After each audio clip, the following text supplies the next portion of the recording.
अस्सलाम वालेकुम। हम लोग पढ़ रहे हैं सब्जेक्ट फिजियोलॉजी और जो हमारा टॉपिक है वो है सर्कुलेटरी सिस्टम। हम लोगों ने स्टार्ट किया है और जो कल का हमारा लेक्चर था वो हम लोगों ने एंड किया था properties of the cardiac muscles के ऊपर कि आपका जो कार्डियक मसल है उसके क्या क्या कैरेक्टरिस्टिक्स होती है, किस तरीके से वो काम कर रहे होते हैं, उनकी क्या खसूसियात है। प्रॉपर्टीज बेसिकली यानी खसूसियात को, ठीक है। तो कल हम लोगों ने अपना जो लेक्चर था वहां पे एंड अप किया था। आज हम वहीं से आगे से फर्दर इसको प्रोसीड करेंगे। सबसे पहले प्रॉपर्टी जो आ जाती है वो आपके पास आ जाती है डिस्टेंसिबिलिटी। डिस्टेंसिबिलिटी क्या है बच्चे? आपकी बुक के अंदर एक वर्ड लिखा है कंप्लियंस, ठीक है, कंप्लियंस। मैं इसका मीनिंग आपको बाद में बताऊंगी। आप ये मत कहिएगा कि मैडम ने आपको ऊपर वाले पढ़ाई से कुछ और पढ़ा दिया। सबसे पहले डिस्टेंसिबिलिटी का क्या मतलब होता है वो आपको पता होना चाहिए। डिस्टेंसिबिलिटी का मतलब ये होता है कि आपके जो हार्ट का मसल या आपकी जो हार्ट के वेसल्स हैं, ठीक है, वो किस तरीके से अपने आप को एक्सपैंड करते हैं, ठीक है, किस तरीके से अपने आप को खोलते हैं जब उनके अंदर क्या प्रेशर आता है, ब्लड फ्लो का प्रेशर आता है, ठीक है। डिस्टेंसिबिलिटी क्या है कि बेसिकली आपकी ब्लड वेसल, आपकी हार्ट की जो वेसल होती है उनकी कैपेसिटी के वो अपने आप को किस तरीके से स्वेल करती हैं, किस तरीके से एक्सपैंड करती है। यहाँ पे जो मैंने स्वेल वर्ड लिखा हुआ है इसका मतलब ये नहीं है कि वो फूट जाती है, जिनकी इन्फ्लेमेशन हो जाती है। इसका मतलब ये कि वो किस तरीके से अपने आप को एक्सपैंड करें, ठीक है, वो किस तरीके से अपने आप को क्या करेंगे, एक्सपैंड करिए जब उनके अंदर क्या आ रहा है, ब्लड फ्लो आ रहा है प्रेशर के साथ, ठीक है। आप आ जाते हैं आपके पास कंप्लियंस। कंप्लियंस क्या होता है कि ये वही वाली बात है कि आपका जो हार्ट है वो हम लोग कंप्लियंस में देखते हैं कि आपका जो हार्ट है या फिर जो वेसल है वो कितने आराम से एक्सपैंड हो रही है, बढ़ रही है, ठीक है। उनके अंदर क्या हो रहा है, उनका साइज इंक्रीज हो रहा है, ठीक है। अब हम लोग बढ़ते हैं डिस्टेंसिबिलिटी क्या है। आपके पास blood vessel capacity, blood vessel की कितनी कैपेसिटी है कि वो आराम से एक्सपैंड हो सके, स्वेल हो सके, कब, जब उसके अंदर प्रेशर आ रहा है आपका ब्लड फ्लो का, ठीक है। कंप्लियंस का वर्ड आपकी बुक में दिया है तो इसका मतलब यही है कि आपके हार्ट वेसल और हार्ट के मसल के अंदर कितनी कैपेसिटी है कि वो आराम से क्या हो सके, एक्सपैंड हो सके। तो डिफरेंशिएबिलिटी में हम लोग ये देखते हैं कैपेसिटी कितनी ब्लड वेसल की, आपके हार्ट के मसल की, कि जब उनके अंदर कोई प्रेशर या कोई बहाव आता है तो वो किस तरीके से अपने आप को क्या करती है, एक्सपैंड करती है।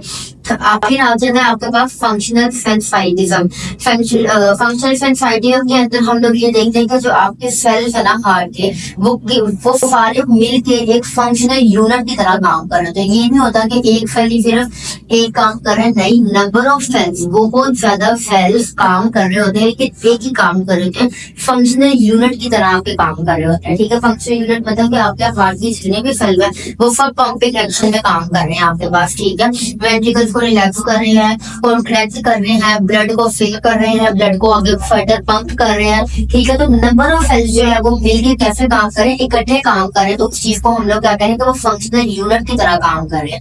अब ये फर्दर आगे दो में डिवाइड है, एक आर्टरियम में एक वेंट्रिकल में। आर्टरियम में भी वही है कि नंबर ऑफ सेल्स आपके मिलके क्या करेंगे, आर्टरिया को कॉन्ट्रैक्ट करेंगे और नंबर ऑफ सेल्स आपके मिलके क्या करेंगे, वेंट्रिकल को कॉन्ट्रैक्ट करेंगे, ठीक है। फिर यानी कि नंबर ऑफ सेल्स वो फर्दर सेल्स मिलके एक ही काम कर रहे हैं, वो क्या काम कर रहे हैं, आपके पंपिंग एक्शन कर रहे हैं, आपके कॉन्ट्रैक्ट एक्शन कर रहे हैं, ठीक है। आपका जो हार्ट है वो आपके जो है वो ब्लड को क्या कर रहा है, सर्कुलेट आपकी पूरी बॉडी में कर रहा है, तो वो किस में थ्रू कर रहा है, नंबर ऑफ सेल्स के थ्रू कर रहा है। तो यानी कि नंबर ऑफ सेल्स जो है वो मिलके आपका क्या काम कर रहे हैं, एक फंक्शनल यूनिट की तरह एक जान होकर काम कर रहे हैं। इसलिए हम लोग उनको ये चीज कहते हैं इकट्ठा के दो में डिवाइड है, जिसमें आपके आर्टरियम की यानी कि आर्टरियल जो सेल्स है वो एक यूनिट की तरह काम कर रहे हैं, देखिए, और फिर वेंट्रिकल से जो पहला वो भी एक यूनिट की तरह काम कर रहे हैं, वेंट्रिकल को क्या करें, कॉन्ट्रैक्ट करें। फिर आगे आ जाती है आपके पास extra systole and compensatory pause, sorry, ठीक है। अब आ जाता है extra systole and compensatory pause. अब आपकी बुक के अंदर ना ये चीज जो है ना ये थोड़ी सी चेंज लिखी हुई है, वो भी मैं आपको मीनिंग बताऊंगी, लेकिन बेटे आपको पहले तो फैक्ट पता होना चाहिए। ये जो एक्स्ट्रा सिस्टोल है ना ये आपके पास एक प्रीमेच्योर हार्ट बीट होती है, ठीक है। यानी कि आपका जो वेंट्रिकल है, अब आपकी बुक में ये बात मेंशन लिखी हुई है कि आपका जो वेंट्रिकल है ना वो क्या बैठा हुआ है कि बिल्कुल बेचारा सुकून से बैठा हुआ है, वो कोई भी कॉन्ट्रैक्शन प्रोड्यूस नहीं कर रहा। लेकिन आपके जो हार्ट के मसल्स हैं, पेपिलरी मसल्स हैं, उनके अंदर बार बार स्टिमुलस आता है, जिसकी वजह से अभी वेंट्रिकल ने स्टिमुलेट नहीं होना था लेकिन वो क्या होता है, स्टिमुलेट हो जाता है और कॉन्ट्रैक्ट हो जाता है। जब वो उस कंडीशन में कॉन्ट्रैक्ट होगा, जब उसमें कॉन्ट्रैक्ट नहीं होना था, तो वो अब नॉर्मल बीट जो है उसको क्या करेगा, प्रोड्यूस करेगा। This is called extra systole beat, ये आपकी एक अब नॉर्मल प्रीमेच्योर बीट होती है, ठीक है, हार्ट बीट होती है। ये आपकी तब काम कर रही थी जब आपका एसए नोड जो है वो सही से रिदम प्रोड्यूस नहीं कर रहा होता। आपका जो हार्ट है, आपका जो वेंट्रिकल्स है वो आराम से बैठे हुए हैं, अभी वो रिलैक्स है, ठीक है, अभी उन्होंने कॉन्ट्रैक्ट नहीं करना। ये हम लोग आगे जाके कार्डियक साइकिल में पढ़ेंगे कि कितनी देर आपका डायस्टोल आता है, कितनी देर आपका सिस्टोल आता है, ये चीज आपको इसमें क्लियर हो जाएगी। लेकिन अभी के लिए यही आपको पता होना चाहिए कि बेटे मैंने कल भी बताया था कि कभी कॉन्ट्रैक्शन हो रही होती है, फिर रिलैक्सेशन हो रही होती है। तो आपका जो वेंट्रिकल है वो अभी किसमें है, रिलैक्सेशन स्टेज में, अभी वो कॉन्ट्रैक्ट स्टेज में नहीं है, लेकिन स्टिमुलस बार बार आ रहा है और आपके जो पेपलरी मसल्स हैं उनकी वजह को कॉन्ट्रैक्ट हो जाते हैं, तो आपका वेंट्रिकल जो होता है वो कॉन्ट्रैक्ट हो जाता है, ठीक है। वो क्या करते हैं फिर एक अब नॉर्मल हार्ट बीट, जाहिर है अभी उसने एक नॉर्मल कार्डियक साइकिल की हार्ट बीट जनरेट नहीं करनी थी। अभी उसके ऊपर टाइम ऐसा था कि वो क्या था, रिलैक्सिंग स्टेट में था, वो बेचारा आराम कर रहा था, लेकिन उसको बार बार धक्के से कह रहे नहीं जी करो करो करो, तो उस बेचारे ने क्या प्रोड्यूस कर दिया, एक एक्स्ट्रा सिस्टोल बीट, यानी एक प्रीमेच्योर हार्ट बीट उसने प्रोड्यूस कर दिया, ठीक है। उसको हम लोग एक्स्ट्रा सिस्टोल कहेंगे और ये तब प्रोड्यूस होती है जब आपका एस्ट्रोल, जाहिर आपकी हार्ट रिदम जो है वो भी नॉर्मल नहीं चलेगी। एक नॉर्मल हार्ट रिदम मैंने जो आपको कल बताई थी वो यही होती है कि एसए नोड से एबी नोड में और फिर आपका बंडल ऑफ स्पेस में और फिर गज्जी फाइबर्स में एक नॉर्मल हार्ट रिदम चल रहा है। लेकिन अभी आपका वेंट्रिकल है एक रिलैक्सिंग स्टेट के अंदर,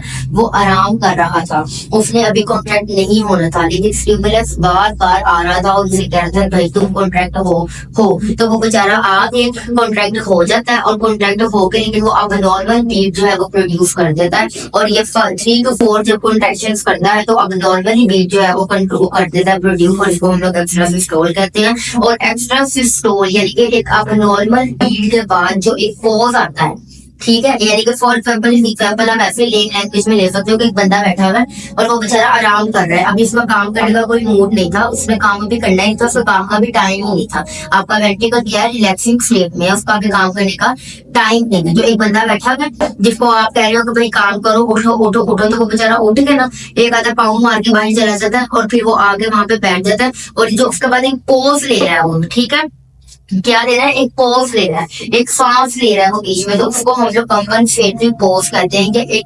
प्रीमेच्योर या आपकी अब नॉर्मल बीट के बाद थोड़ा सा सांस आता है, जो थोड़ा सा पॉज आता है, एक लंबा वक्फा जो आता है कि अभी कोई बीट और जनरेट नहीं हो रही, उसको हम लोग क्या कहते हैं, कंपनसेटरी पॉज।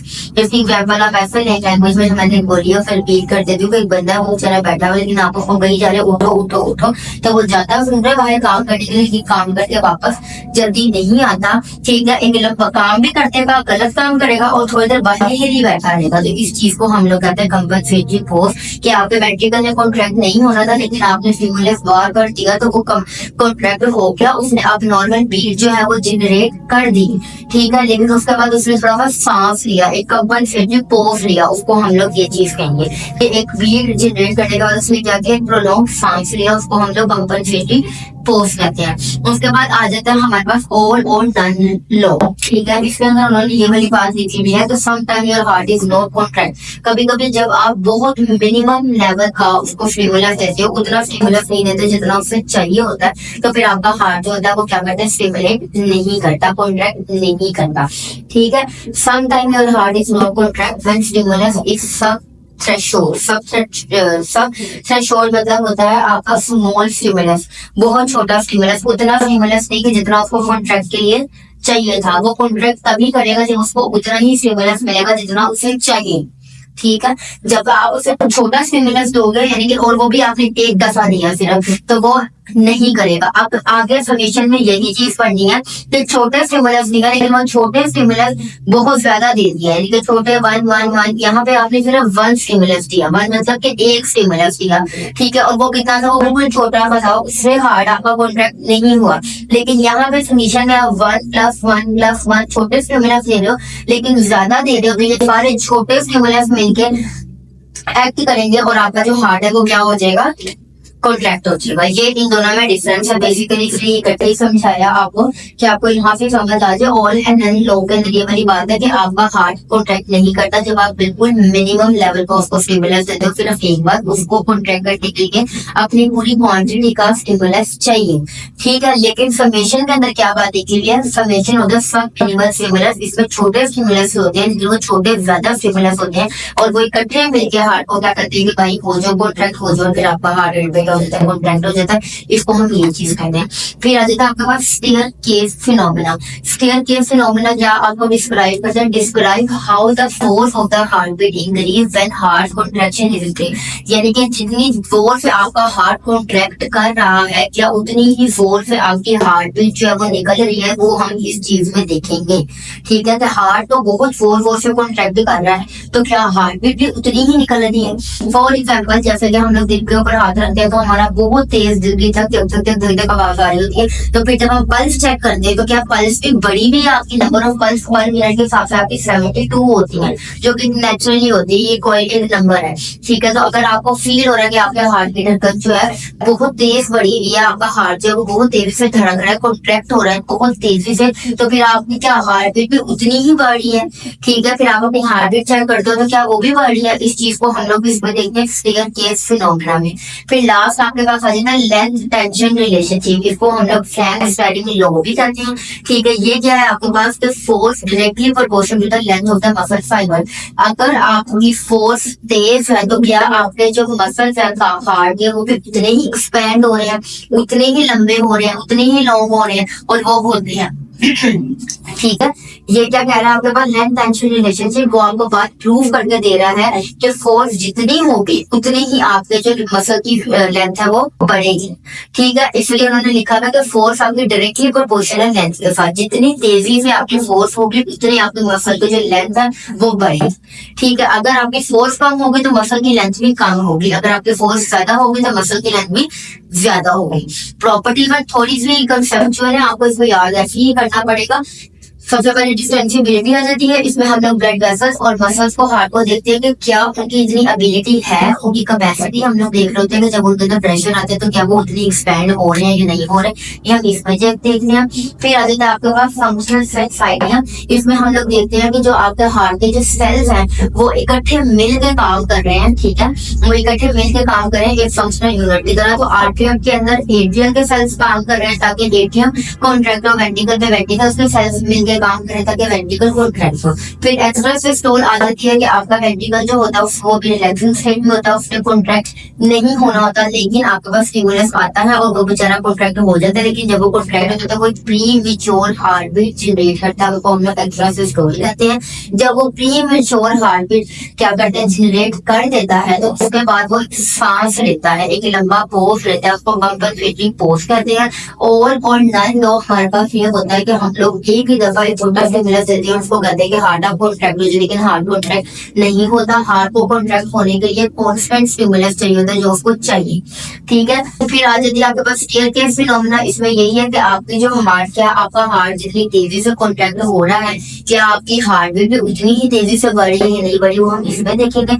अगर आपके पास फोर्स ज्यादा है तो आपके पास मसल की लेंथ जो है वो भी ज्यादा होगी, और अगर आप फोर्स कम दे रहे हो तो मसल की लेंथ भी कम होगी। इसको हम लोग फ्लैंक स्टेयरिंग लो कहते हैं, ठीक है। और फिर लास्ट में देता है समेशन होता है, सब मिनिमल स्टिमुलस के छोटे छोटे स्टिमुलस मिलके आपके पास इकट्ठा काम करते हैं और वो हार्ट को कहते हैं कॉन्ट्रैक्ट हो, और आपका हार्ट कॉन्ट्रैक्ट हो जाता है। इसको हम लोग समेशन और सब मिनिमल स्टिमुलाई